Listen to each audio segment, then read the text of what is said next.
Good morning. My name is James Robey. I look after the sustainability or the environmental sustainability agenda at Capgemini. I've been with Capgemini for about 25 years and started my journey there looking after clients as an account exec, and after 6 or 7 years moved into the area of sustainability when sustainability really didn't exist as a topic. So I was responsible for building a program first for Capgemini in the United Kingdom, and then after that I was asked whether I could take the agenda globally, and I've been driving that agenda since 2008. What I wanted to do today was share with you some of the trends that we see shaping the corporate sustainability agenda. So just going to unpack that and then share perhaps a few examples that we're doing at Capgemini. And then there'll be a round table a little bit later where we'll then be able to hopefully have some dialogue and some sort of conversation. So 4 key trends, and I've divided them into 2 parts. The first part is the macroeconomic or the geopolitical, and the second part is more driven by stakeholder expectations. And then we'll think about how should business respond? How can we respond? Is this a challenge? Is this an opportunity? Or is it both? So let me start at the top with the macroeconomic and the geopolitical trends. And the first one I've put there is the fragile food and energy systems. I think if we look back over the last 12 to 18 months, we have seen unprecedented disturbance in those systems. I've put here the wheat price and the maize price, and you can just see over the last couple of years, those are increasing by between 30 and 50%. And it's always worth thinking about this for what this really means for those people living at the extremes of the world. For the middle classes, for the wealthy, yes, it's a little bit annoying that our bread price or our maize prices are going up, but for many this is an affordability issue, which then becomes a real social issue. So what's driving this? Well, the other thing which is worth looking at is, from a food system perspective, just how dependent we are on fertilizers, and particularly just how dependent we are on energy, synthetic-based fertilizers. You can see the lines here. You can see how since 1920 the world population has massively increased. That's the blue line. Sorry, the text is a bit small, but I'll try and explain the lines. The orange line is where we would be able to have driven our global food system without synthetic-based fertilizers. And you can see the gray line, which is the impact of those synthetic-based fertilizers.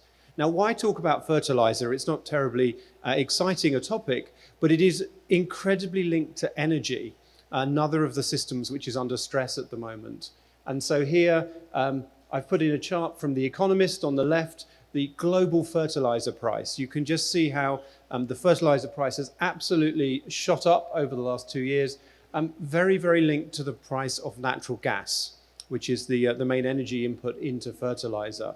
So as we see these energy inputs increase, we see the fertilizer inputs increase, and we see the price flow through. The Economist wrote a paper, or one of their magazines a little while ago, in terms of the coming food catastrophe. And there's some Guardian coverage there as well. And I guess that catastrophe is in 2 perspectives. First of all, there's a cost perspective in terms of we looked at some of the the cost implications of the energy rise. But anybody who's working in the agricultural sector will also know that we have significant challenges in terms of land degradation. One of the most frightening statistics that somebody shared with me last year was an estimate that, based on current farming techniques, we probably have somewhere between 60 and 70 more harvests, i.e. we can carry on harvesting for 60 or 70 more years. At that point, the soils will be totally depleted and there will be virtually no food coming through the system. Now that's either within our lifetime or our children's lifetime. So I think food is a major disruption, which is likely to happen. And the linkage between food and energy is quite critical. I know many of you here today are working in the energy sector. So that's the first of the trends. The second trend I wanted to pick out was some of the economic uncertainty at the moment. And again, I've put this chart up here. I always think this is a really interesting chart. This is the oil price over the last 50 years. And many of you will remember July 2008, when the oil price practically hit $150 a barrel. From an economics perspective, that was a fascinating moment. It was about 8 weeks before the US banks started collapsing. And there are many economists who will argue that it was the oil price that was the trigger for the collapse in those US banks. And in the same way we looked at the linkage between the gas price and the fertilizer price, when you look at oil, you suddenly realize there's an incredible linkage between the oil price and pretty much anything. When I'm teaching with my students, one of the questions I often ask is, find me one thing in this room which is not linked to oil. We have all sorts of answers. In this room, people would probably point at the trees, to which I would say they probably were brought here by truck, which was probably using oil. Some people talk about the air in the room not being dependent on oil. There's air conditioning systems in here which are presumably powered by electricity. Now, I know a lot of the electricity here in Brazil is green energy, but I'm sure that there is some oil-based in the mix. The only thing that ever gets me, and very few people come up with this answer, the only thing I think I can't link back to oil in this room is the sunlight that is coming through the window. So pretty much everything in our economy, from the floor to the chairs to the carpets to everything else, is linked to the oil price. And when the oil price goes up, it has a knock-on impact on the economy. And so the view there was when we hit about $150 a barrel, then that knocked the economy into recession. And then the massive drop in 2009 was because the economy tipped into recession. So I think the oil price is always quite fascinating.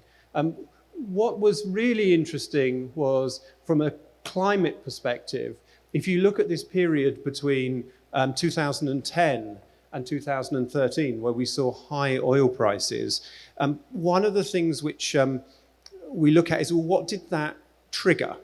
And unfortunately, what that didn't trigger was a mass migration into the renewable space.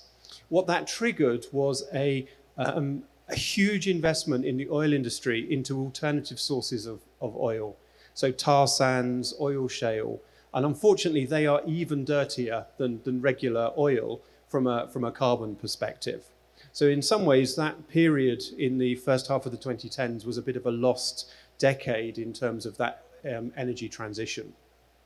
Thankfully, as the prices have gone up more recently and the cost of renewables, particularly the cost of solar, has dropped, we are now starting to see that transition.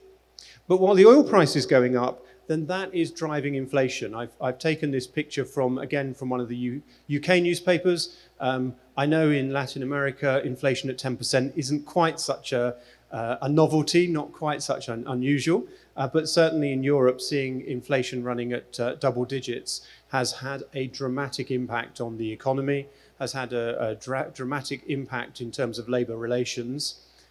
Most of the governments in Europe are now trying to stop spiralling wages and spiralling inflation.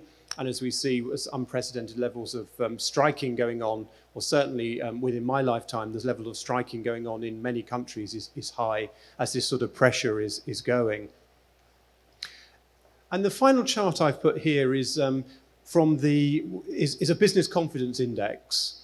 And essentially you can see that over the period 2008 through to now. Again, the massive dip. You've got the line in the middle, which is about here, just so that you can see. That's 100%, that's neutral. So when the line is above that 100% point, then people are positive about the economy. When it's below, they are negative and worried about the economy. So you can see that the 2009 depression or recession, coming off the back of the oil prices and the banking collapses, significantly dropped confidence. Then in 2020, you can see the impact of COVID coming through. And then a very strong rebound, actually, and very positive feelings as we came out of the recession, only, of course, to be impacted by the situation in the Ukraine, plus all of the economic uncertainty we're looking at here. So I think it's worth just reflecting that from a corporate perspective, there's a lot of impact here. So what does this mean in terms of sustainability or corporate responsibility? So the first thing I'd say is that there is a cost of living crisis going on. And I would say that that is a global cost of living crisis. Certainly in many countries in Europe, there are many people now who are struggling to meet their bills. So that has implications for the economy, has implications for corporate responsibility. Certainly there's been a lot of pressure in the UK on the energy sector because the energy prices in the UK particularly have increased by sometimes 300 or 400%. So that's put quite a lot of people into energy poverty. There's a lot of pressure on the agricultural sector. We've talked about the impact of farming practices, the impact of the cost of fertilizers. We see that there's going to have to be a radical transformation, and we're starting to see that coming through. People are talking about agricultural 4.0, which is the application of technology, whether it's drones or satellites or artificial intelligence, to applying technology and artificial intelligence to agriculture to really enhance and change the agricultural sector. Number three, there's a massive focus on energy efficiency. There's nothing like an increasing energy price to get people thinking about switching lights off, switching fans off, both at the corporate perspective but also at the domestic perspective, people at home.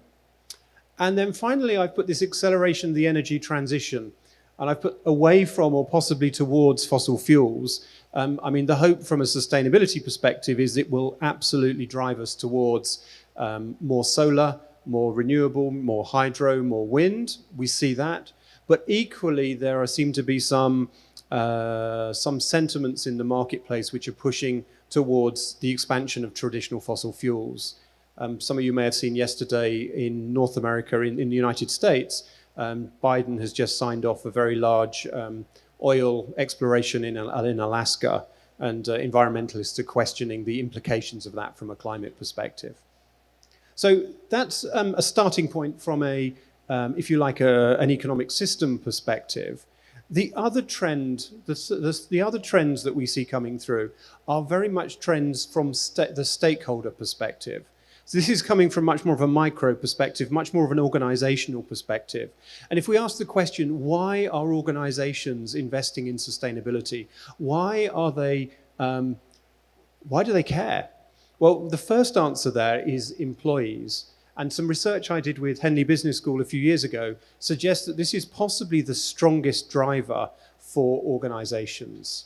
If you want to be able to recruit the best people, if you want to be able to retain your best people, then you better have your corporate responsibility, your sustainability journey in place. Because quite frankly, the graduates of tomorrow won't come and work for you unless you are a responsible business and you're investing in this space. The second area is around customers, and whether that's business to business or whether that's business to consumer, we're seeing a huge amount of customer pressure coming through.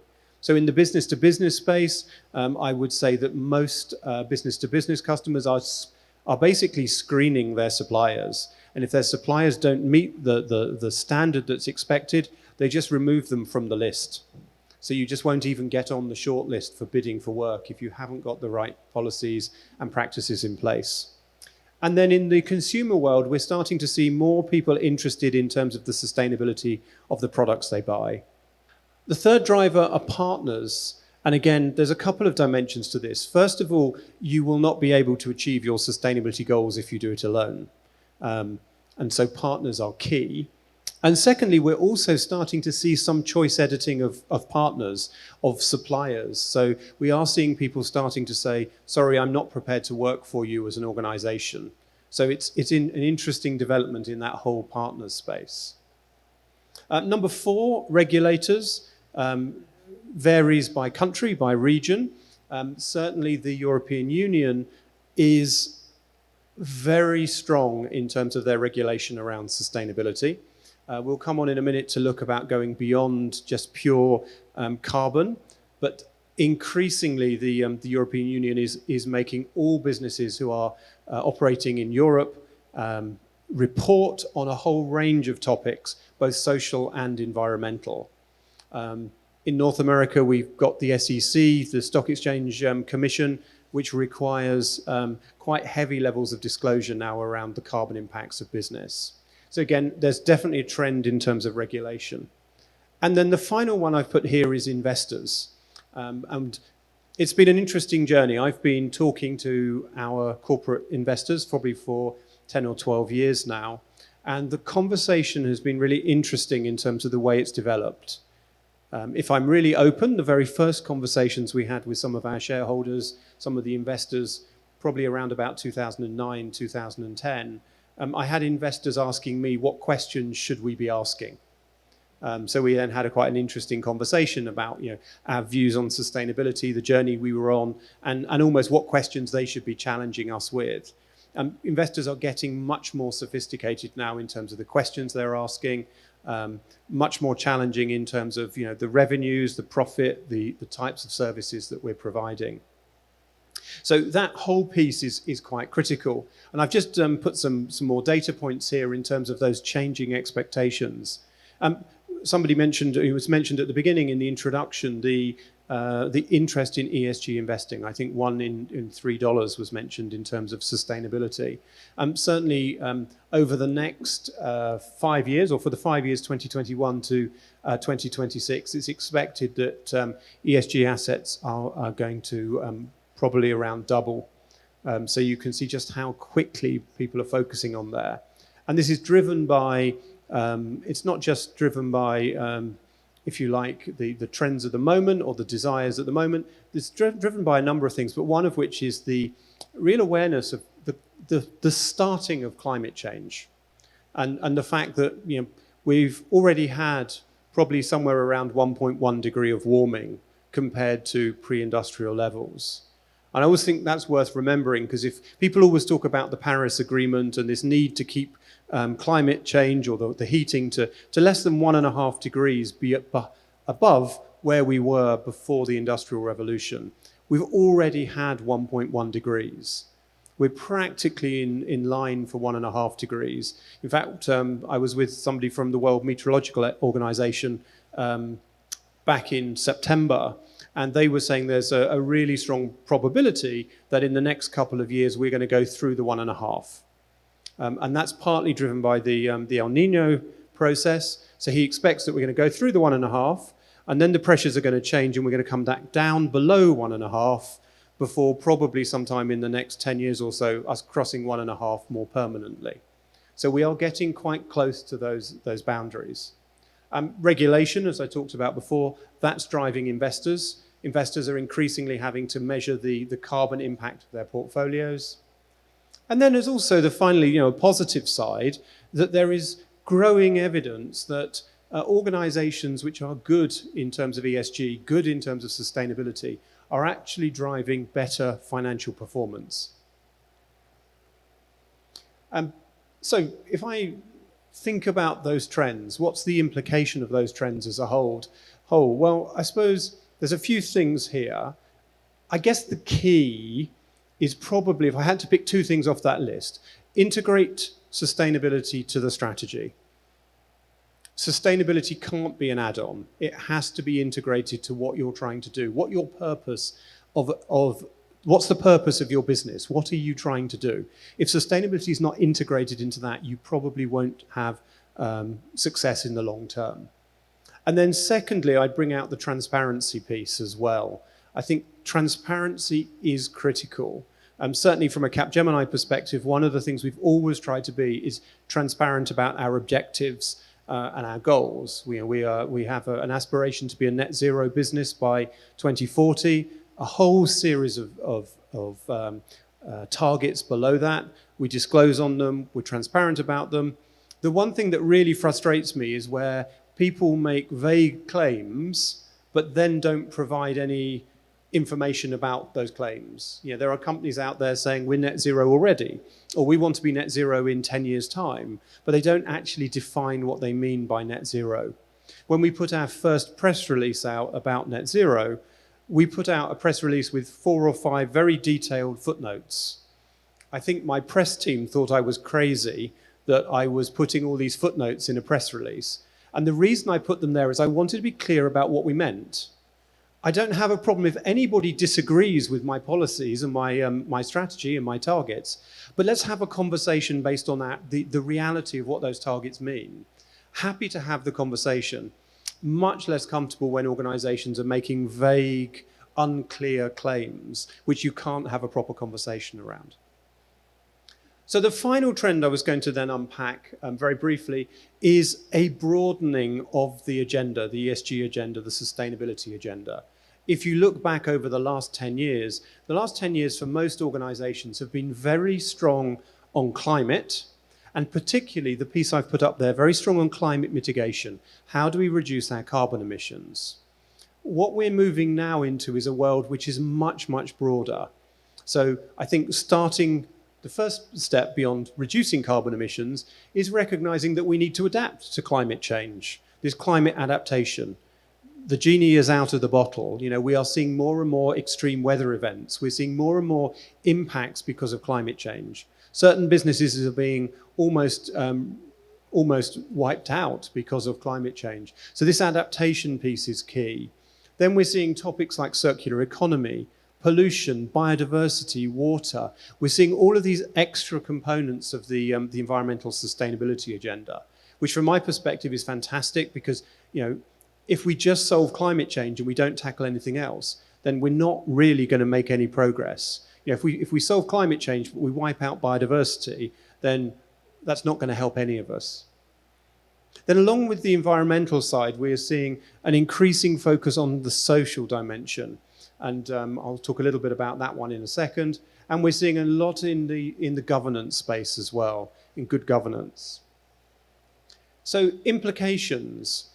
There's a lot more social legislation coming through. So for example, in India, they have this Section 135, 2% legislation. So all large corporates in India have to invest 2% of their average profits in social and CSR type initiatives. And so for some large organizations, that means they're investing tens of millions, if not multiple tens of millions of dollars each year in investing in social impacts.